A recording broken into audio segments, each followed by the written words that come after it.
j'espère que vous allez bien. Je suis ravie de vous retrouver aujourd'hui pour continuer ensemble notre petit chemin d'impulsion, de méditation, peu importe le nom qu'on leur donne. Et j'avais juste envie de commencer aujourd'hui en vous présentant un petit livre qui s'appelle « Simplifiez-vous la vie » d'un pasteur qui s'appelle Bill Hybels. Et en fait, c'est à partir de ce livre que je travaille pour préparer nos petites impulsions.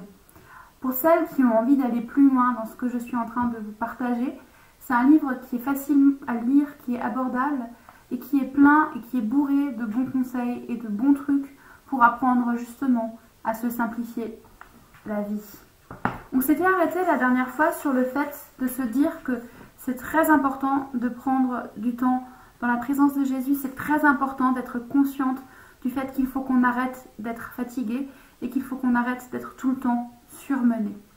Et je suis sûre que beaucoup d'entre vous, vous dites, et vous avez peut-être envie de me le dire, ils sont trop bien tes conseils Nao, mais comment est-ce que je fais pour les mettre en place dans mon emploi du temps qui est déjà blindé et surchargé?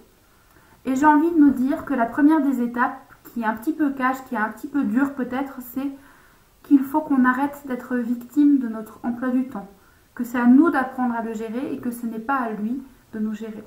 Il faut qu'on change notre manière de remplir les cases. Notre emploi du temps est un outil, notre planning est un outil et pas un dictateur qui est là pour nous dire comment vivre. La deuxième des choses, c'est et si on commençait à remplir notre planning ou notre emploi du temps en nous demandant comment il serait rempli par Dieu si c'était lui qui était en train de le faire? À quoi est-ce qu'on passerait nos journées si Dieu était aux commandes? Qu'est-ce qui apparaîtrait de manière le plus importante dans nos plannings si Dieu les créé à notre place et comment est-ce que Dieu veut que je passe ma journée aujourd'hui? La troisième étape, elle est très simple et en même temps, elle va peut-être nous demander un peu de travail, c'est quel est mon rythme? Comment est-ce que je me sens bien? Il faut que j'apprenne encore à me connaître. On est toutes différents, avec un rythme de sommeil différent, avec un rythme d'efficacité différent, avec un rythme et une manière de vivre qui est différent. Je vais vous donner quelques petits exemples. Winston Churchill travaillait jusqu'à 3 heures du matin. Il se réveillait tous les matins à 7 heures et il travaillait dans son lit jusqu'à 11 heures ou midi.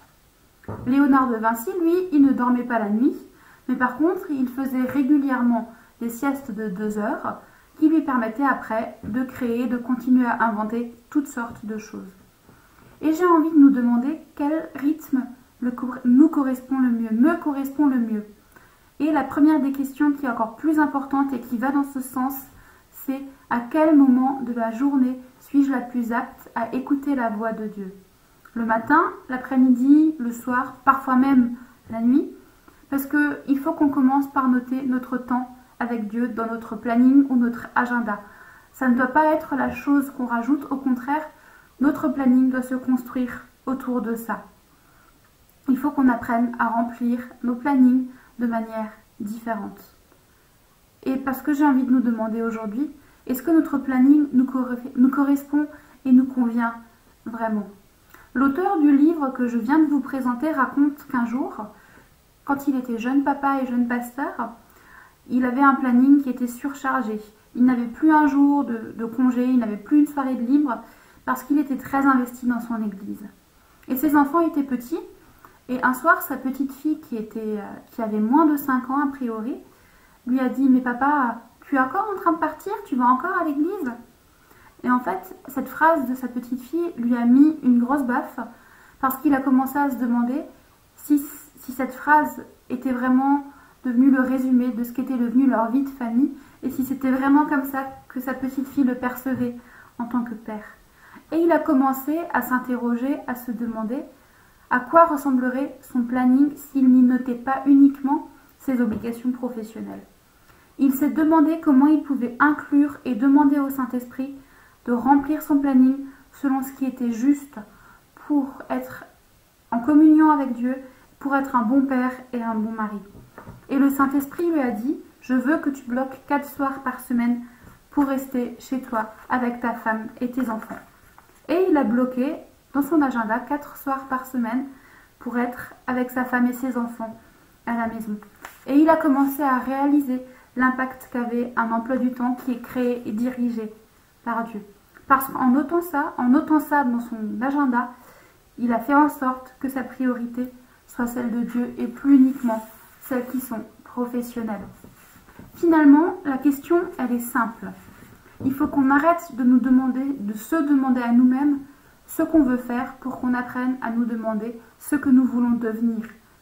Parce que notre priorité, c'est pas ce qu'on veut faire, c'est pas les activités qui remplissent notre planning, c'est quelle femme je veux être et devenir.